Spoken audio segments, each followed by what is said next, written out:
live. It is Sunday, June 28th, 2020, 5 p.m. Welcome to episode number 94 of In Lieu of Fun. Now, I want to tell you something majestic happened this morning. Kate and I received a text message from Maggie Feldman Pilch informing us that somebody has created a Twitter list of In Lieu of Fun guests. It is ILOF-guests. It is run by @MDY. I do not know who that person is, but I did take the liberty of running the Twitter feed through Bot Sentinel to make sure, she was not Vladimir Putin. Came back with a Bot Sentinel score of 0%. So the person is at least legit. For now. Yes, you glitched. Uh-oh. Ben's frozen. The minute you pass judgment on the veracity of the list. I know, right? He was like the Bot Sentinel has been cleared, and then all of a sudden he glitched. And then I'm thinking, Putin was obviously the word that triggered this glitch. Yes, exactly. Oh my God, this is really bad. It's not normally this bad. He never could have said Putin jujitsu and those two things automatically, the Boolean search. Well, that Ben has tried to fight Putin on more than one occasion. I hope to live to see that fight. I agree. I do too. I think that there would have to be a tiger also involved somehow. Maybe maybe an audience full of tigers, and then they're inside the cage for the cage match. Yes. I would say, as Ben is grappling with bad internet, that I would love to start to introduce you, Mike, to our In Lieu of Fun guests who already kind of know you. First of all, because I think we have a lot of people who are denizens of the internet culture, but also because you have been on in various capacities before. Just like to pop in and say hello. Mike Godwin, you are kind of a storied character in internet law, almost up there with John Perry Barlow and, David Post and all the rest. You are an attorney, and you were were you one of the founders of EFF? I know that you were one of the first people to work there. I was employee number one. Really? Yeah. So I was employee number one for the Electronic Frontier Foundation. So I was the guy that they worked out all the human resources policies for. I was the first person. So you set a high bar, is what you're saying. I'm just saying. They said, well, what they had to do is say, well, what happens when he comes to work drunk? All the things that they worked out, all those policies for the whole organization, and I'm happy to have been a trailblazer in that respect. Yeah, and then you went. Did you go there directly to Wikimedia to be GC, or did you have? No, it was so what had happened was EFF went through a very resource constrained time toward the end, to the middle end and to the end of the 1990s. By the way, right when we were doing Reno versus ACLU and Section 230 and all that stuff, we were just basically running on fumes during that entire period. And so EFF was in a big contraction. I ended up leaving EFF in 1999, not entirely sure that EFF would survive, by the way. And then I worked for American Lawyer Media. I worked for them. I know you did. But you were there after I was. That's right. I had been hired at that time. They were going to compete with BNA on a bunch. What was I don't even know what American Lawyer Media is. Well, American Lawyer is a magazine, and they own a bunch of other kind of law-related. Oh, okay. That's basically it. They don't exist anymore. Yeah. Were you freelancing for them, Ben? No, I worked for Legal Times, was kind of my breakthrough. That was my first job in journalism. I was a reporter and editor for Legal Times for 3.5 years before I went to the Washington Post. Yeah, no, and I think you must have had a great time, because I was reading Legal Times during that period, and it was a great publication. It was a super fun place to work, and the group of people I worked with there is like a who's who. It's a little bit like Kate's Flophouse. It's this incredible bunch of people who, went on to do great things and started doing them at Legal Times. It's Carrie Johnson from NPR and Danny Kleidman, who now runs Yahoo News, and Naftali Ben David of the Wall Street Journal, and Eva Rodriguez, now of Politico, Tom Watson, who later was the national editor of Newsweek. It was just it was Deirdre Shesgreen, Stuart Taylor. It was an incredible group of people, and I think it's a great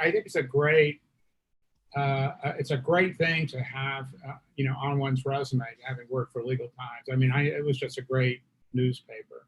I didn't know this part about both of you, that you had this like overlapping Venn diagram, and one of the things was that you both worked for this organization. We have maybe other overlaps too, but certainly like your Nazis. No, just kidding. Yeah. We are both Nazis. That's right. So tell us the origin story. So the origin story of Godwin's Law. All right. Okay, hold on. I have to introduce Godwin's Law, because no one knows what it is. So hold on. Before you tell the origin story. Wait, well, yes, a lot of people knows what it is.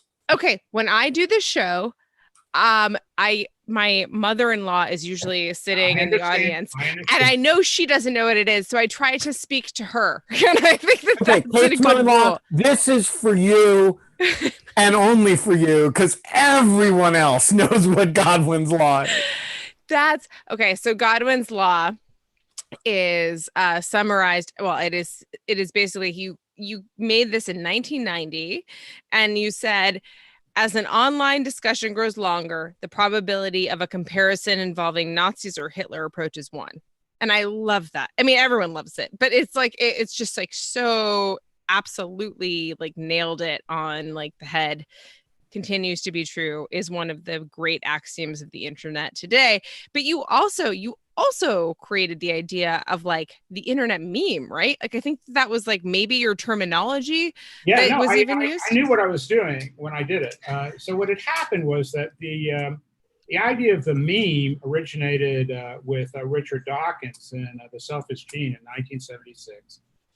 And I would read about it in various journals from time to time, including like Whole Earth Review and Mondo 2000. People were talking about memes. It was sort of in the air. But what I realized was that, and this was before the opening of the public internet. I knew it from bulletin board systems and CompuServe and all the 1980 systems.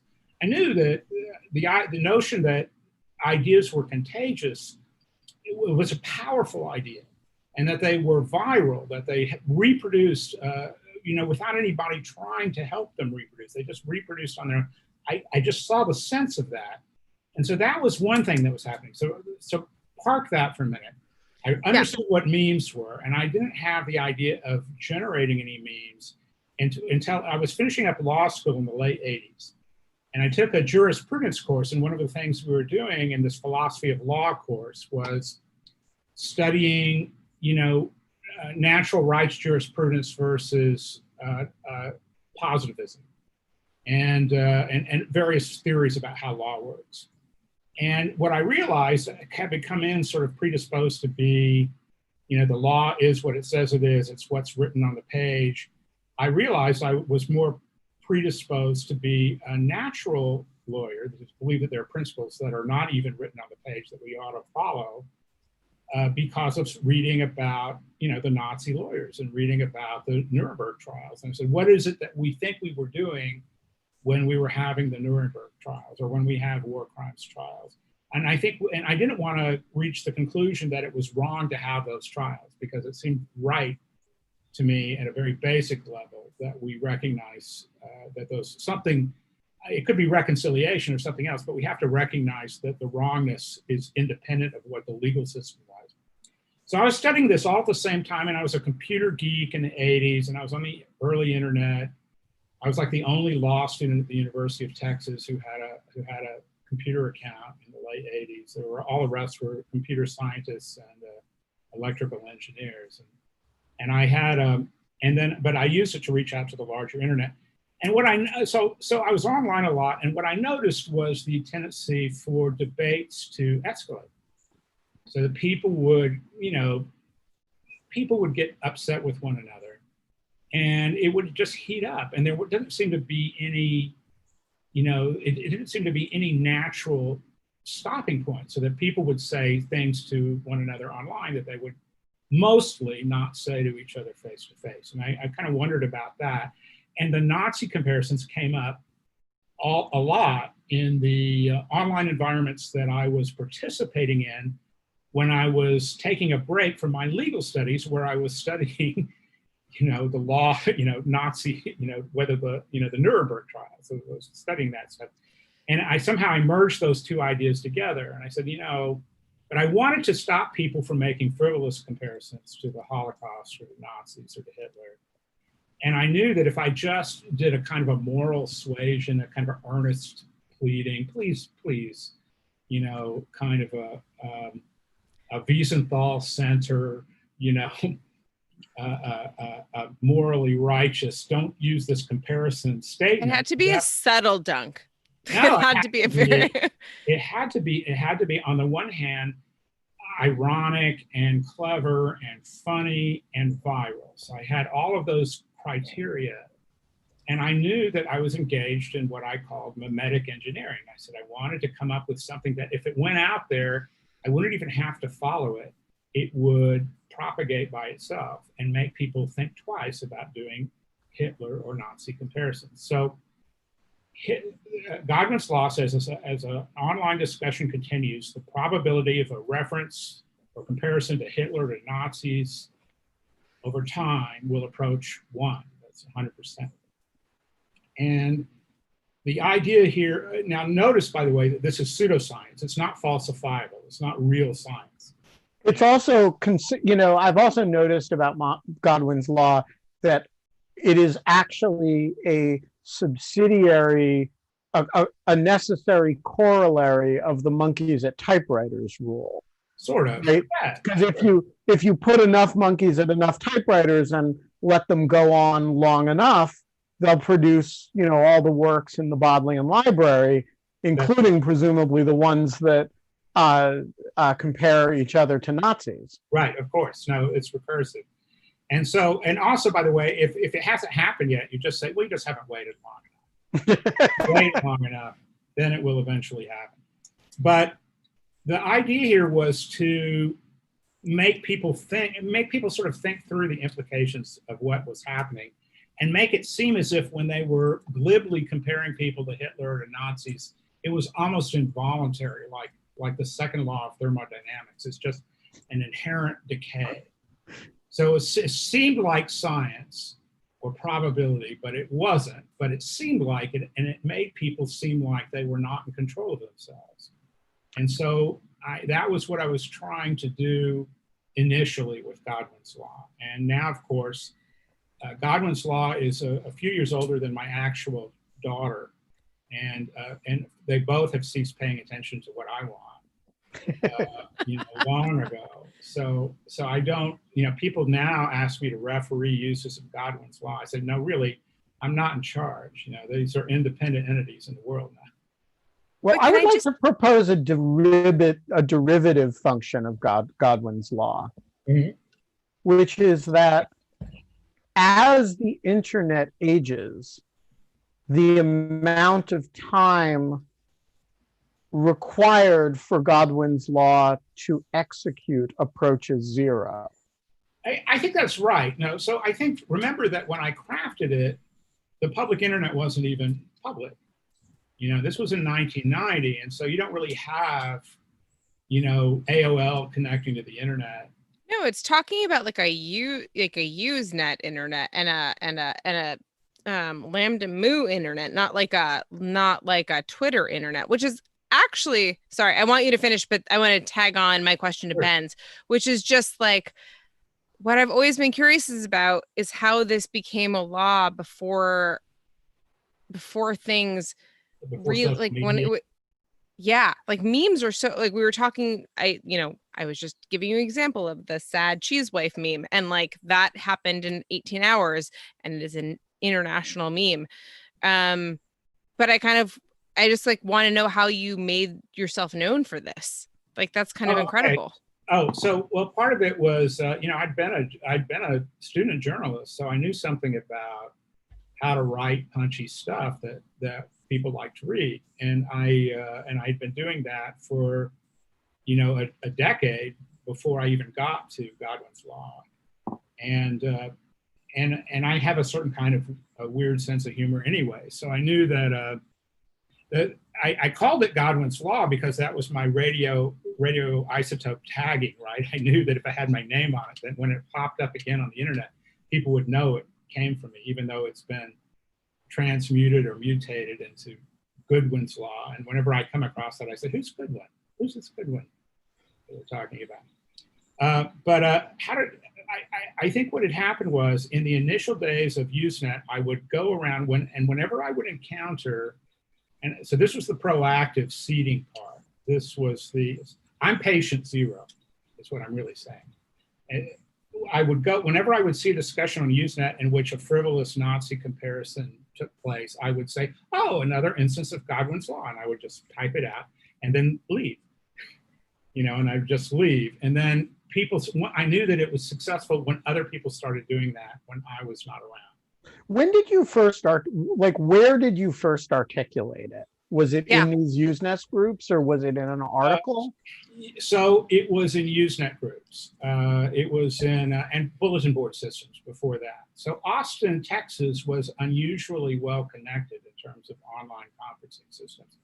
I believe at that time, Austin was perhaps a third of the size of Houston or Dallas, but had as many bulletin board systems as either of those cities.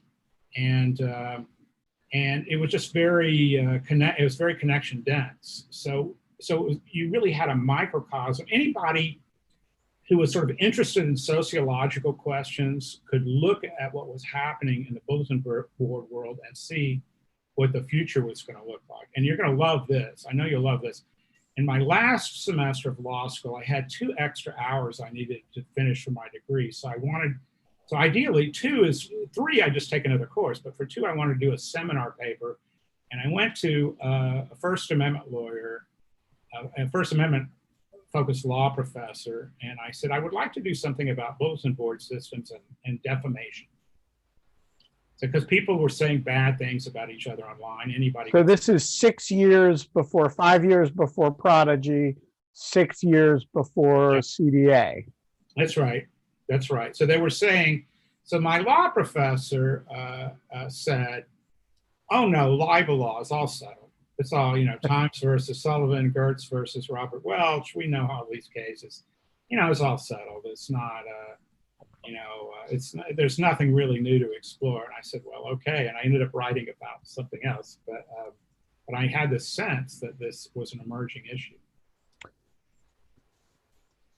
So I'll stop there and then you can sort of drill down on whichever part was interesting. Yeah. Ben, I kind of want to switch more to memes in general, or do you want to stick? Go for it. Oh, yeah. I just was like, so let's talk kind of about memetics and the idea. They come out of an idea of literally the Xerox machines. They come out of like technology itself, right?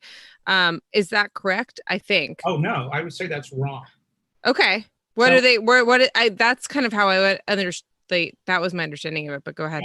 So the source, as I said before, is Richard Dawkins' book, The Selfish Gene, and it really comes out of biology. And what he really wanted to do was find a way to describe what happens with culture and how culture reproduces, or things like linguistic tropes.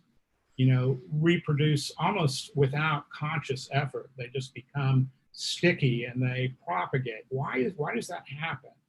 And we know that it happens outside of human design because language evolves that way. And this all happened prior to the internet revolution, prior to the computer revolution, or even photocopiers.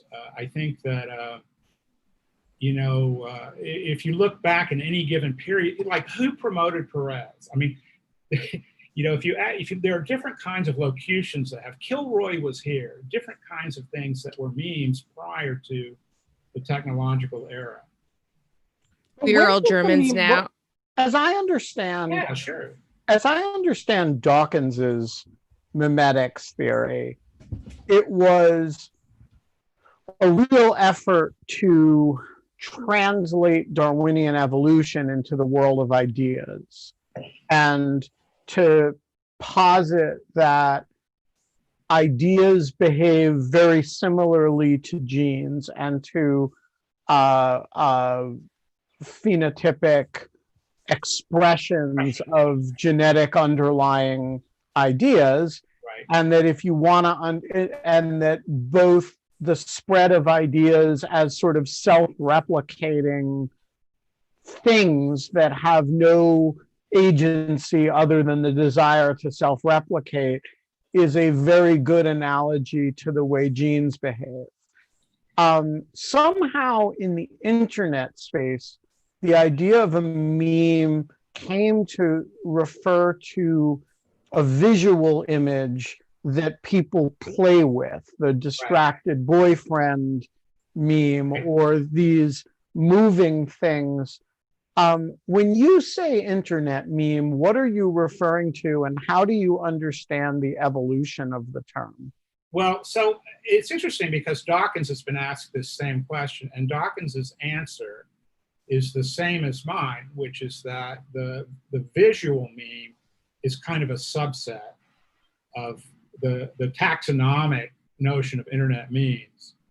And I set out to do something that was purely verbal, that propagated purely verbally. And but not everybody's a writer, I mean, so whereas it's easy to capture a picture and do something clever with a picture, or it's easier, I should say. And typically with the internet memes, there's always some word that underscore whatever it is that you're doing with the visual. So there's still a kind of an irreducible verbal component. But he and I both, he takes a view, and I agree with him. We independently reached the view that that was a subset of informational memes generally. And yet linguistically, at least judging from my kids, when they say the word meme, it is divorced from its Dawkins origins. It means a picture that spreads on the internet that people modify. And it has I don't think my older kid knew the origins of the term until I explained it. And so I wonder if you guys are kind of fighting a losing battle to connect it, to maintain this connection between it and genetics and it and ideas. And basically it's come to mean a picture that spreads on the internet. You mean the internet meme has mutated? Well, yes, it's mutated. The meme of the meme has mutated, and you've lost control of it. I mean, that's actually confirming our theory. Then. I think that's right. That obviously that shows that it's analogous to. And it proves you're a Nazi. I know. Well, sooner or later it will.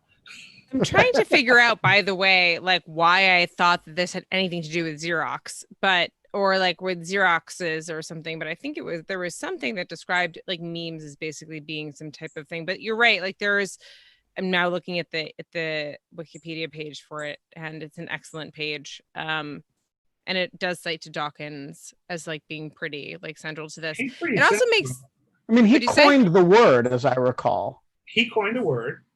And I think he had actually called it something like Niemann or Mima. He had some idea, meme or something like that. And all of those were obvious failures, but meme was the one that got on. But memetic engineering, I came up with that. Well, what is memetic engineering? And I will just say that for one, like just really quickly, that the idea of memes to me is just they're just a type of language, which is to like your point and linguistics point and everything else. They're a way of shorthand communicating that is built on social norm understanding. Like, well, they do not work. I'm not sure that that's true, because sometimes I don't think they communicated. I think, for example, I'll give you an example. Okay, give me an example, because I can't think of an example right now. What is the last song you heard that when you heard it, you couldn't get it out of your head?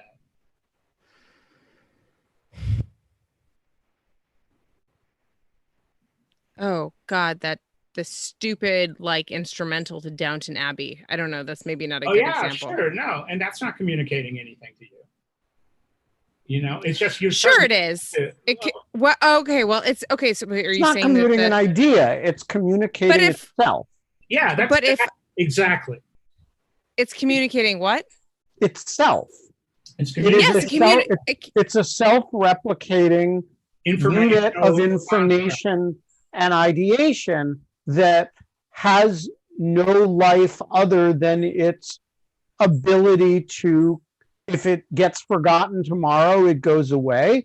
But if you hum it and John starts humming it and it gets stuck in people's head, then it lives. And so the best, sort of most Darwinian fit ideas or little pieces of ideas, because we're talking about genetic information, self-propagate and thrive. And also, by the way, the advertising industry, focused on self-propagating slogans and songs and ads for 75 years, really starting before World War II and up to the present day. The way advertising, and we've had versions of this discussion regarding social media advertising, as you know, but the science of advertising that was analyzed in Vance Packard's The Hidden Persuaders in 1957 was that you would have these messages that people almost didn't have control over, that took away their agency, that they just propagated from head to head. And my head as a television baby is full of jingles for things like television cigarette ads, which haven't existed for 40 years. Snap, Crackle, and Pop and Tony the Tiger have literally been on television since the 50s, I think. Right. So, but hold on, I think we're talking past ourselves. I'm not disagreeing with you, but what I'm trying to say is, okay, I'm going to share my screen just to kind of like give a demonstration, because I think it'll like make my point a little bit better. So here we have Sad Cheese Mom, as she's now been, or Sad Cheese Wife, as she's now been dubbed, right? And if you were familiar with the underlying story, right, the basis of that, of like what the feeling is that is supposed to be associated with that, which is one of privilege, and I would say like not taking COVID seriously, and like sitting in front of tons and tons of plates of food and somehow finding a reason to be unhappy about your life. You kind of understand that that's the understanding in that face that she represents. And then you have this, which is like Migrant Mother, 1936. And you can compare it, and that's humor. Like it creates humor. The juxtaposition of those two images, because you know what this means and you know what this means. And there's an irony and there's a humor. And this is kind of what I'm saying, which is like memes are their own language. Because if you had a word for Sad Cheese Mom or Sad Cheese Wife, which is in fact actually just 3 words, Sad Cheese Wife, but if you had kind of a word for it, that'd be one thing, but the picture speaks for that. And it, like when you juxtapose it with something, you literally couldn't construct a sentence as good as like those two photos against each other. I'm gonna take issue with that. I think that there are people who are able to construct sentences that have immense power. No, but I think that the visual. Sorry, say that again. I didn't. I think that it's possible to construct a purely verbal meme that has the power of a visual meme. Yeah, I mean, I think the insistence that the meme is the visual mistakes the definition, mistakes the meaning of the meme, which is that it's a fragment of self-replicating information. Right. And the cool thing about what I would call internet visual memes is that they are constantly mutating in order to convey slightly different pieces of information. But let's not talk about the downfall video. But Kate's example is a good one. You have the original piece of information, which is sad cheese wife, which communicates the privilege, the sense of entitlement, the not taking COVID seriously. And then you have this addition, which is people who were really suffering historically, who have something like the same face, right? And so it adds a little bit to it. But I agree, you could totally do that verbally. Just think of all of the, everybody on every Tuesday rewrites that William Carlos Williams poem about the plums. Right. Or like the nature is healing like meme. Is nature is healing a meme, or is that like, I don't know, is that a rejoinder? What I did on all my social media feeds was I took an oath just a few years ago in which I said I would never, I was forswearing doing any visual memes. And I said, I'm a writer. I'm going to try to do it with words by themselves. And for the most part, I have stuck to it. And I actually think Facebook and Twitter have both made me a better writer than I would have been otherwise, because yeah, me too. I honestly, if I spoke the way I naturally spoke, if I wrote the way I naturally write and spoke the way I naturally spoke, I would write these very long sentences with lots of dependent clauses and lots of different things being juggled in a paragraph. But the fact is, being constrained, I mean, I'm nostalgic for the 140 character days because that really refined. I got it down to 4 characters. Both Ben and Mike, go for it. Tell me, like, if there was a particular moment or time in which the Twitter made you a better writer, either through threads or like the limits on characters themselves, because I couldn't agree with you more. I think I literally have, as someone who has literally been asked to turn a number of Twitter threads into New York Times opinion columns. Like, yeah, me this too. is, I think that this is a real thing, and so I want to know what it looks like for you. Me based on something I tweeted to turn it into an article. I've done it. Yeah. I think the thing there were really 2 or 3 elements of Twitter that really made me decide it was a more central social medium than I had imagined. And the 2 or 3 things I can really say, I'm pretty sure I can say what they are. One was that I had done a fellowship. At Yale Information Society project, and one of the law students there and I got in a thing on Twitter where we retold classic jokes but tried to limit them to 140 characters. So you would take a joke that if I were telling it at a party would easily, I'd take 300 words or something like that, but then I'd try to figure out how to tell the joke and so condensed a way and still maintain the joke. And we had this competition of telling jokes to each other that made me just think, I was so excited about being able to do stuff in such a compressed way. So that's one thing. The second 2 things were when Steve Jobs died. I mean, that Steve Jobs is a monumental figure in certain ways in our technological history. And I have a lot of, like anybody who knows anything about them, I have a lot of ambivalence about them. And so what I saw in the reaction on Twitter, I remember talking to AMAC, to Alex McGillivray, and saying, finally I get Twitter, because you're able to sort of say all the things all at once to everybody about all the different feelings you're having. And then the third thing was, I was living in Oakland for the Occupy Oakland intervention. And Twitter was, and I was awakened in the middle of the night. I lived 2 blocks from Occupy Oakland. So I woke in the middle of the night. I couldn't figure out why. Early morning, I couldn't figure out why. And I was hearing this noise. I didn't know what was happening. And the first thing I did was look at Twitter, and I saw that there had been some kind of intervention in Frank Ogawa Square in downtown Oakland, which is 2 blocks from my house. I said, oh, well, I guess that happened last night. And then I realized, oh no, it's happening now. And so what I did is I went outside, I got dressed, went outside. I ended up writing an article about it. But I felt like it was amazing to have that kind of immediate connection. And this is an instance in which I was asked to write an article based on something I was tweeting. I ended up writing something about the interventions in Oakland, Occupy Oakland.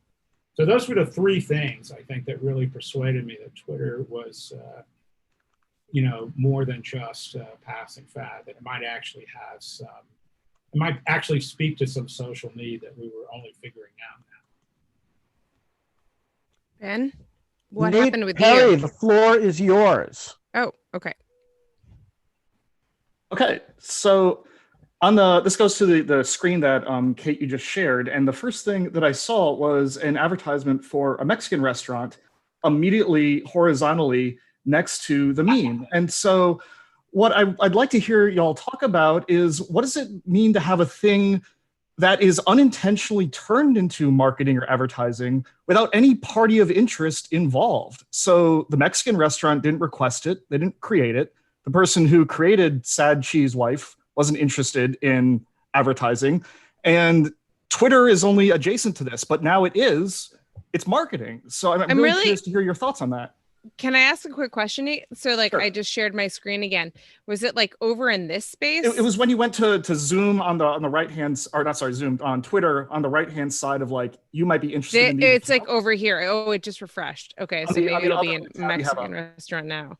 Maybe they're listening to us and it won't be a Mexican restaurant. Oh, oh God, I lost it. I think that Sad Cheese Wife is gone. It was on the other tab you have on Twitter. Oh, this one. Oh, because I'm getting Twilight Zone. Okay. Well, so let me answer. Anyways, it's fine. I just it's a great question though. Now, Nate, let me just take a stab at this. I mean, it's entirely possible that there's some algorithmic magic at work that's making that happen. But the difficulty is, and this is a really hard thing. It's been a really hard thing for me it's hard for human beings as pattern recognizing species to sort of wrap their minds around. But human beings, if we see something that's a coincidence, or that looks, our natural thought is to infer that there's some causal connection. And maybe there is. I'm not telling you that there's nothing algorithmic happening, but it may also be something secondary, like everybody who sees Cheese Wife wants to look up and figure out what the restaurant is, and that there's some other thing that's sort of secondary or tertiary that's triggering the connection. Am I troubled by that? I have larger issues with the way that algorithmic advertising works, and I've written, my most recent book addresses some of those issues. I think that there's a larger need for an informational and advertising code of ethics, and I'm working on a project on that, by the way, about whether it's okay for algorithmic advertising to try to manipulate us. I think it's not, and I think if you ask anyone, pretty much everyone will tell you it's not great. Now, we tolerate advertising trying to manipulate us en masse, with Coca-Cola having a great jingle, or whatever. But the idea that it could be targeted to you or somehow be based on a profile of you seems creepy. And, I don't think that's a wrong feeling to have. So I think we need to inform how online advertising works with more ethics than we have done so far. in a nutshell what my project is. Yeah, I want to hear more about that. I would love to hear Ben's take on kind of how he thinks Twitter makes people better writers, because I think it kind of dovetails on the meme theme.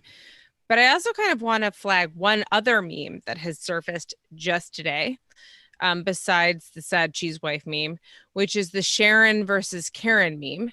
We have, I don't know if you guys are like familiar kind of with this, but there's, Sure. and I'm explaining it because I just really think that it's hard to keep up with these things. I would not be meeting my job description if I did not already know about it. I know. I was gonna say. I was like, you kind of like you set a really high bar for yourself, Mike. Because if I had to wake up and know, I have to know.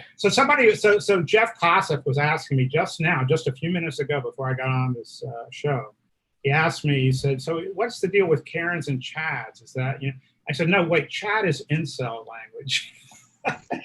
How did I even know this? I said, Chad is incel taxonomy, but Karen is the middle-aged woman who has a privilege, who's unhappy and needs to speak to the manager.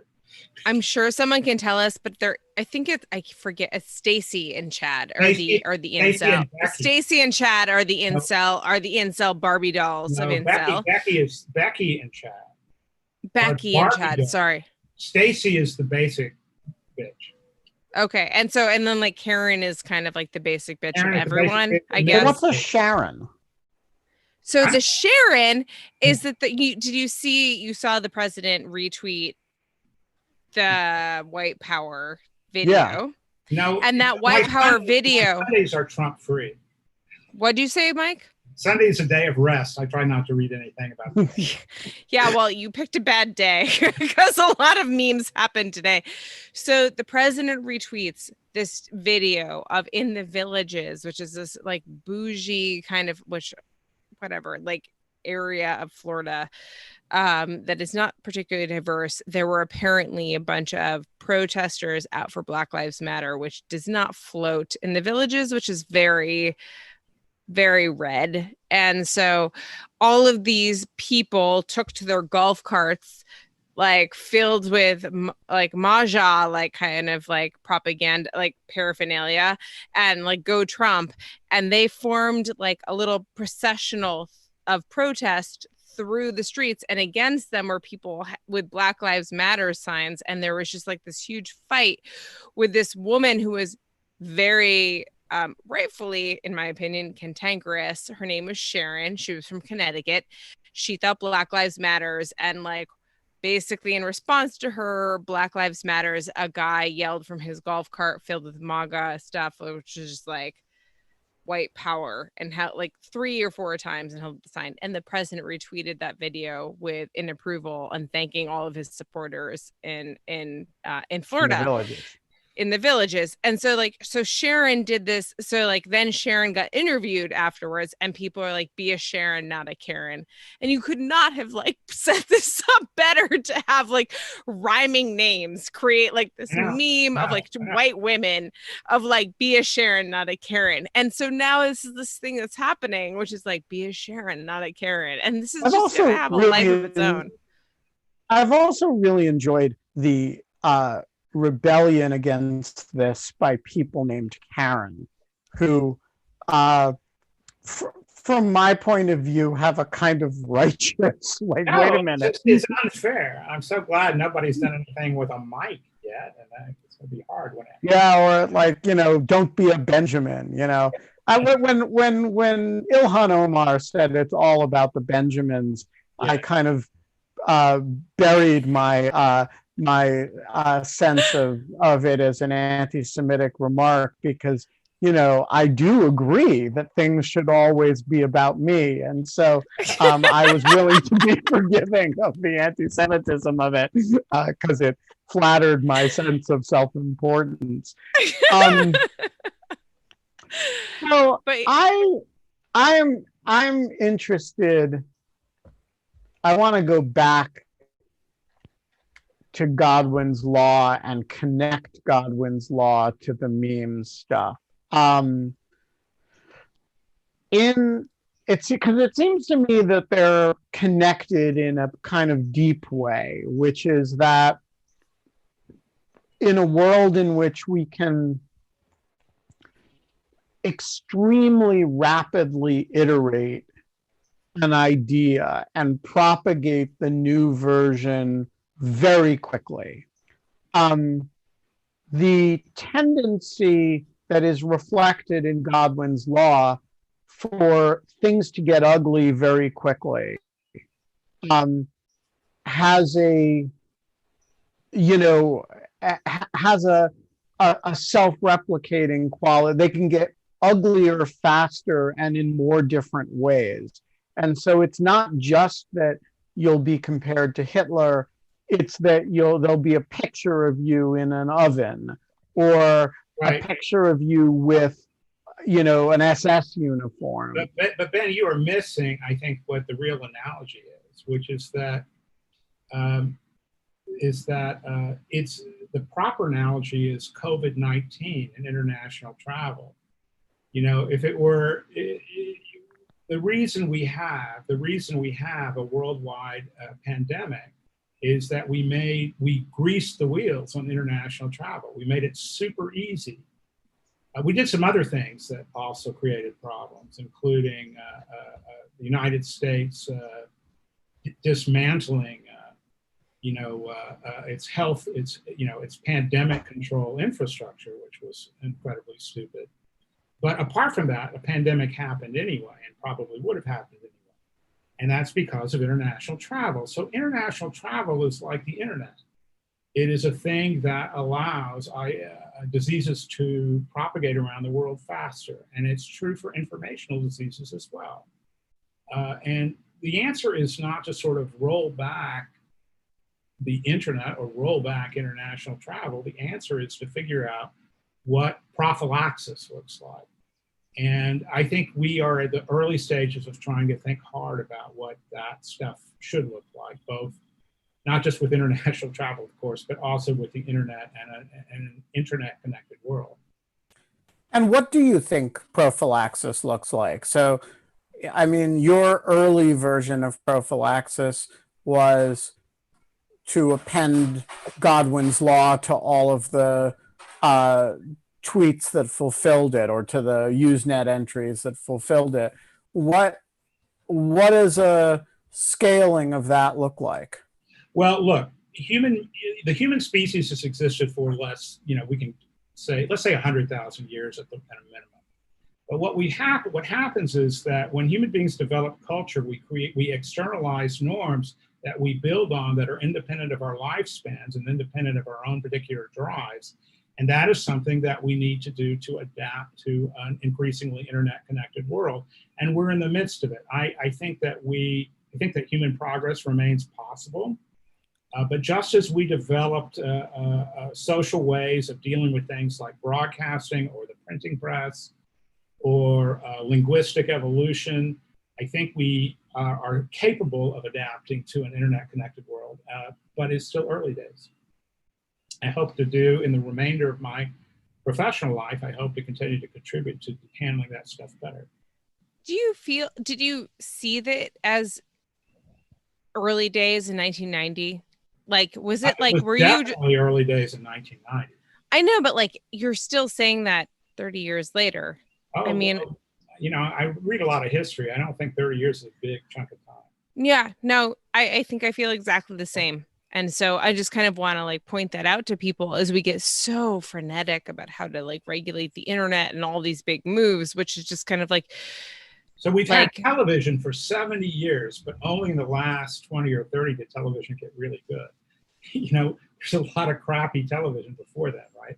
Yeah, tell that to my parents who still watch like reruns of Ed Sullivan Show. Now, nostalgia is its own vice, but the thing, the thing about television is when I was a kid, it was just taken for granted that television was bad for you. And if you watched a lot of television, that was like much worse. And now, now that the lockdown has forced us to like rewatch all 5 seasons of The Wire, we realize the best possible thing that could have happened to me. Really great, right? And we're having these novelistic shared experiences with hundreds of thousands or millions of other viewers, and people are teaching university courses in this stuff and writing books in criticism.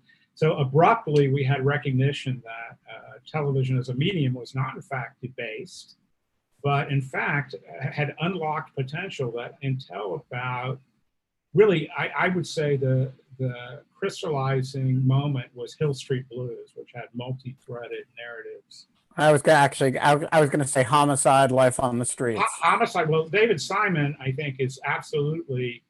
Wait, I want to hear both your arguments because I was going to say Cops. So. Well, Cops is not Cops narrative is not from episode to episode. We're talking about bad boys Cops, right? Yeah. I'm so glad that show is over. I'm so glad it's gone. What a bit of a tiny molecule of happy news in the usual week of the era that we live in. So before we run out of time, I want to get Alan Kyle's question in. Alan, the floor is yours. Hi, can you hear me? You can. Awesome. I was curious what you all think of this recent wave of advertising being pulled from social media. I feel like it's an interesting opportunity to move the conversation away from politics being the driving force behind content moderation decisions and more towards showing that there are other ways outside of regulation to do something to improve content moderation. I'll try to answer this really briefly in the time that we've got, but I'll say this at the outset. The most cynical view of this is that the companies that are pulling advertising know that we're in a big economic disruption right now, and they're not entirely sure that maybe it's a better investment and they're not to spend on ads, but to just endure the downturn and also send a message to Facebook that they are not entirely enthralled to Facebook. But the second thing is, I think that there's a strong tendency right now as we're dealing with social media to kind of look at what Facebook's doing. Kate has done an immense amount of work, of course, on studying Facebook's particular response through its oversight board. But the Facebook specific response, I think, is too small. I think it's too narrow. It's not just because it's one company, although albeit a very big company with lots of connections. But at the same time, we don't want, if Facebook solves its problems, that doesn't solve the industry's problems, that doesn't solve the medium's problems. That's one piece. The second piece is they're focused on content, but really when we're talking about advertising and manipulative advertising, although that may serve content, that is a different social problem from the problem of just having people say bad things to one another. What do you think, Completely Kate? agree, Mike. Completely agree. I would say that like one of the things that when I was doing the oversight board kind of coverage and trying to like follow that out, that people kept saying was like, well, you don't get the, actually specifically Jack Balkin kind of had this criticism, which was like, you don't have your hands in the crown jewels, and the crown jewels are the advertising. It's like, yes, but like also it's not so one-to-one. And one of the things is just getting eyeballs there all the time. And so content moderation policies on organic content have to bring people, be okay enough or, like not terrible, so that people come just to interact with their friends, just to have conversation, just to post their own stuff. And then they see the ads, right? It's not like actually you get that much power from taking an ad down. Like that's actually very antithetical, I feel, to the problem. Does that make sense to you, Mike? Yeah, it does. So I've actually tried to think about this holistically, and I published a book last year. Oh yeah, I love this book. This is a very important book in which what I tried to do I was just cited to it. my first stab at a holistic theory that dealt with both the content issues and the data issues and privacy, and also the interaction of the companies, governments, and individual citizens. So, and Jack Balkin's theories inform this book quite a bit. Jack will acknowledge, thankfully. He likes the book a lot. He likes it. He loves it because you know how Jack is. He writes, he's very prolific. And when somebody took it's like I caught the Hail Mary pass that he threw and ran it across the line. And I was so excited to play that role. I'm just as excited to have caught the pass, and he was excited that someone caught it. Yeah, So, I think that's exactly right. The Jack book and I- is yeah. Splinters of Discontent. It is very, very good. If you're going to read a book about the internet, I would say that I would highly endorse Mike Godwin's take on the internet. As you can see, he's had 30 years of experience writing and knowing about this and being dead on in a bunch of different capacities. So Splinters of Discontent. Mike, thank you so much for hanging out with us today. Oh, it's been a pleasure. I hope you'll have me back sometime. Mike and I look forward to having lunch again when lunch is a thing that happens. I would love to do that. It'll probably be next year. Yeah, it's going to be a while, I think. Mike, you live in DC. Yeah. I live in Silver Spring, Maryland, so across the line. But okay. But Ben, what was that really amazing retro bar that you took me to that we hung out with Tammy and she came by and we were having bizarrely. That is the bar in the Hotel DuPont, or the DuPont Circle Hotel as it may now be called, which is, for those of you who that sounds a little familiar, the hotel where the Vladimir Putin, I forget his name, dissenting former RT founder, I think, was found bludgeoned to death, which was ruled a suicide or an accidental self-bludgeoning from drinking too much. Right. Yeah. I remember this. And you told me that when I showed up for a drink, and before the drink had arrived, you told me that whole story, and I was like, I need a drink. Too much here, or you'll end up being bludgeoned to death by Vladimir Putin. So, Kate, who do we have tomorrow? We're working on it. But we have a bunch. I think we don't know, because we're not going to decide until we have Supreme Court rulings in the morning, right? That was kind of the idea. I think we gotta play it by Monday. ear. I think that Marty Lederman wrote us a text that was very on point that said that we should wait until. I think that's right. I think we're gonna get something tomorrow morning at 10, and we may as well schedule the show with a sense of who it's gonna what the issue of the day is gonna be. So we're gonna leave tomorrow open. Mike, thanks for joining us. We will see you tomorrow, probably discussing Supreme Court opinions. And until then, Kate, what do we say? In lieu of fun. Oh, wait, hold on. We don't have fun anymore. In lieu of fun, come hang out with Hitler. There you go. And you're a Nazi too, Kate.